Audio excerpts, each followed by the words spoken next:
안녕하십니까. 배팅 부동산 인구 구조상 상가가 1순위로 가격 하락하고 낙폭은 아파트가 1등이다. 진행하도록 하겠습니다.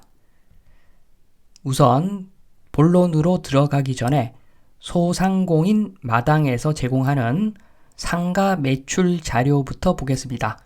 특정 지역이긴 한데 서울 전체가 거의 마찬가지입니다.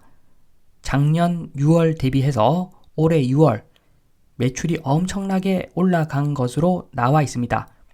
거의 대부분 지역이 다 이런 경향을 보입니다.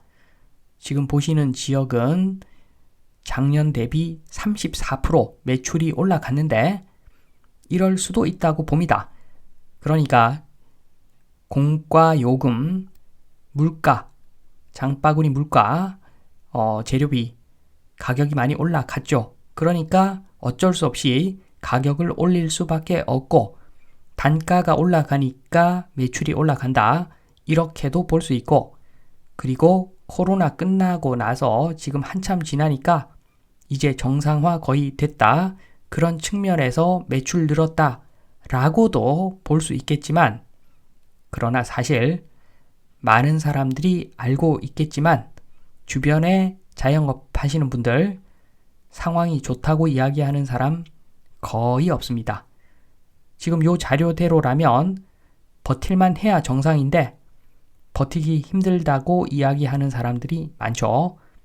그래서 제가 봤을 때는 정부에서 제공하고 있는 상가 매출 자료도 100% 신뢰하기는 어렵다. 저는 그렇게 봅니다. 왜냐하면 U+ 우리 가게 패키지 앱을 보면은 결과가 요거하고 많이 차이 납니다. 물론 지역별로 세분화해서 우리 가게 패키지 앱은 매출 결과를 보여주고 있긴 하지만 대략적으로 찍어보면 이렇게 급격하게 매출이 증가하는 것으로 나오지는 않습니다. 그래서 민간이 제공하는 자료하고 정부가 제공하는 자료하고 많이 차이가 나는데 그 중간선상에서 매출이 좀 올라갔다. 요 정도로 봐야 할 것 같습니다. 자료, 정부에서 제공하는 자료, 왠지 믿음이 안 갑니다. 이번에는 조선일보 자료를 한번 보겠습니다. 조선일보 기사 상가시장 초양극화 시대라는 기사인데 여기에 상가 공실률에 대한 데이터가 자세하게 좀 나옵니다. 일단 서울, 경기, 인천 집합 상가 공실률은 5에서 8%라고 합니다. 반면에 지방, 경북은 26.8%, 세종이 15.7%, 지방하고 수도권하고 엄청나게 공실률 차이가 나고 있죠. 그래서 상가는 벌써 인구 절벽이 오기도 전에 상가는 벌써 수도권만 먹고 살더라. 이런 상황입니다. 그리고 추가적으로 데이터를 보면 서울 도심의 집합 상가 공실률 11%, 소규모 상가 8.8%. 요거는 서울 전체가 아니라 서울 도심입니다. 도심. 서울 도심 하면은 중구 근처를 보통 이야기하죠. 중구 근처에는 집합 상가 중에서 마시간 집합 상가가 좀 있습니다. 대표 선수가 밀리오레죠. 밀리오레. 중구 동대문구 요쪽에 마시간 집합 상가가 엄청나게 많습니다. 그래서 그러한 특수성 때문에 지금 11% 찍은 것이고 제일 안 좋은 지역이라고 볼 수 있죠. 서울 전체적으로. 반면에 제일 좋은 지역은 강남 집합 상가 공실률 5.4%, 소규모 상가 0.9%. 정말 좋죠. 그리고 요 강남도 전체적으로 다 좋은 게 아니라 지역마다 차이가 생기는 거죠.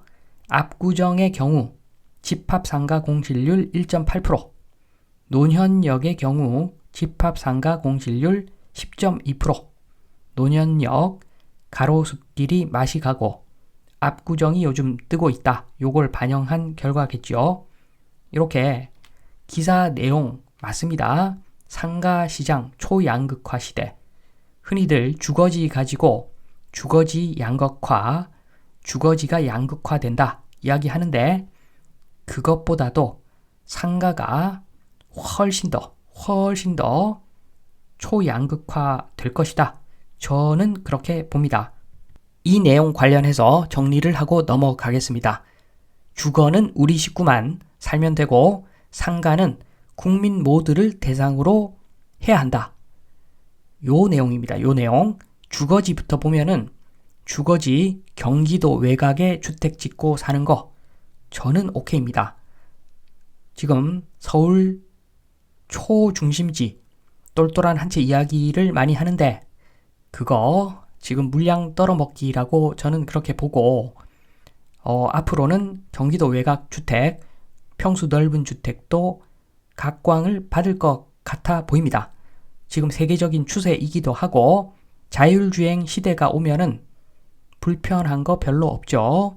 자율주행 시대가 오면은 경기도 외곽의 넓은 주택들 인기가 꽤 있을 걸로 보여집니다.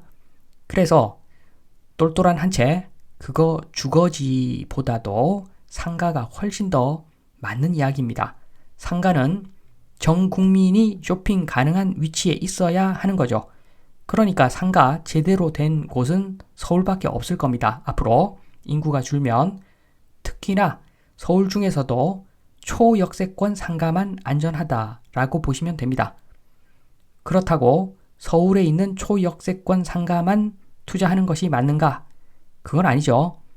수익률이 조금만 차이 나면 서울 초역세권 상가가 맞는데 만약에 지방 상가 중에서 수익률이 10%가 넘어간다. 그러면은 한번 검토해 볼 만 합니다. 10년만 돌리면 원금 일단 회수하기 때문에 수익률, 임대 수익률이 높으면 지방 상가도 매수 검토해 볼 만 하죠. 그러나 지금 제가 말씀드리고자 하는 거는 똘똘한 한 채는 주거보다도 상가 건물에서 훨씬 더 크게 작용한다. 요 말씀을 드립니다. 상가의 미래를 보려면 인구 문제를 생각하지 않을 수가 없죠. 인구 문제 한번 보겠습니다. 인구 급속도로 줄면 오히려 더 좋은 상황이다라고 말씀드렸는데 요거 설명을 좀 드리면 제일 왼쪽이 지금 현재라고 볼 수가 있습니다. 60세 미만 인구가 훨씬 많죠. 그리고 앞으로 출산율 저하 지속되면서 60세 미만 인구가 많이 줄어들 겁니다. 그런데 60세 이상 인구는 의료 기술이 좋아가지고 별로 많이 안 줄어들 겁니다. 당분간. 그러니까 전체 인구는 조금만 줄어드는데 60세 미만 인구만 급격하게 줄어드는 상황이 생길 겁니다. 그러면 어떻게 되는가? 60세 미만 노인 부양하느라고 소비도 제대로 못할 상황이 오는 겁니다. 주요 소비의 핵심 층인데 여력이 안 된다는 거죠. 노인들 부양하느라고 뼈가 부서지도록 일만 해야 된다. 한마디로. 그래서 제가 위에 인구 급속도로 줄면은 오히려 더 좋은 상황이라고까지 표현을 했습니다. 60세 이상 인구도 같이 줄어주면 오히려 더 좋을 상황이 오는 거죠. 그만큼 앞으로 인구 문제, 표면적으로 나타나는 그 인구 감소율보다도 훨씬 더 심각한 문제가 바로바로 터질 겁니다. 조금만 지나도.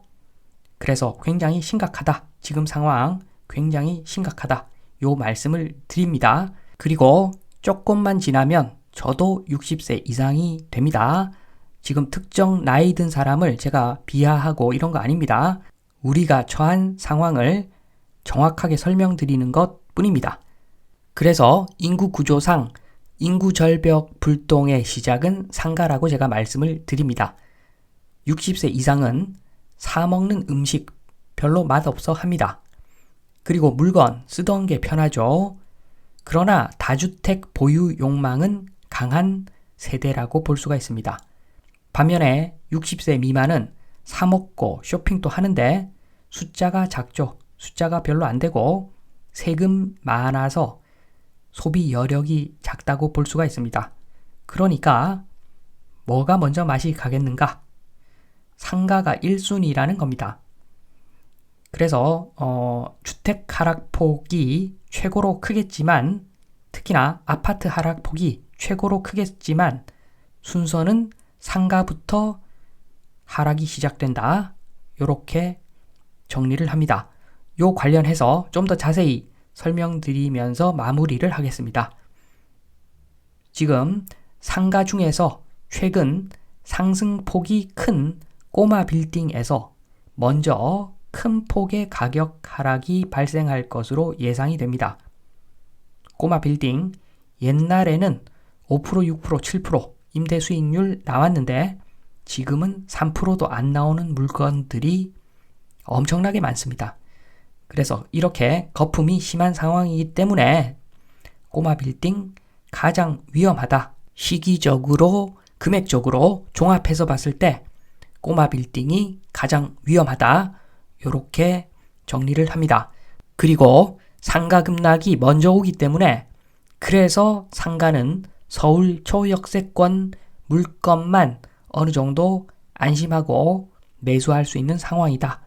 이렇게 말씀드릴 수가 있고 마지막으로 아파트 거품이 최고로 크죠. 아파트 거품이 최고로 큽니다. 노인들이 선호하니까.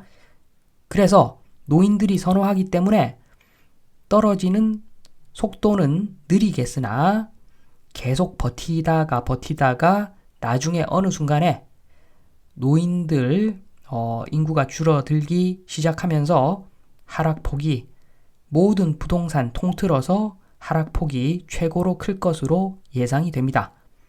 그러면 어떻게 투자를 해야 되는가? 저는 항상 말씀드리지만 일단 금액이 메리트가 있어야지 매수할 찬스가 오는 거죠.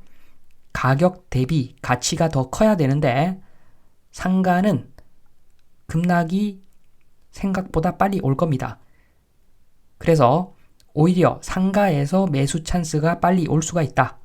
반면에 아파트는 거품이 제일 늦게 빠지겠죠.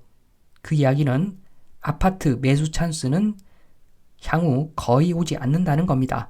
그래서 제가 항상 말씀드리죠. 아파트는 앞으로 정말 한참 동안 쳐다볼 것도 없다. 요 말씀을 드리면서 이만 마치겠습니다. 감사합니다.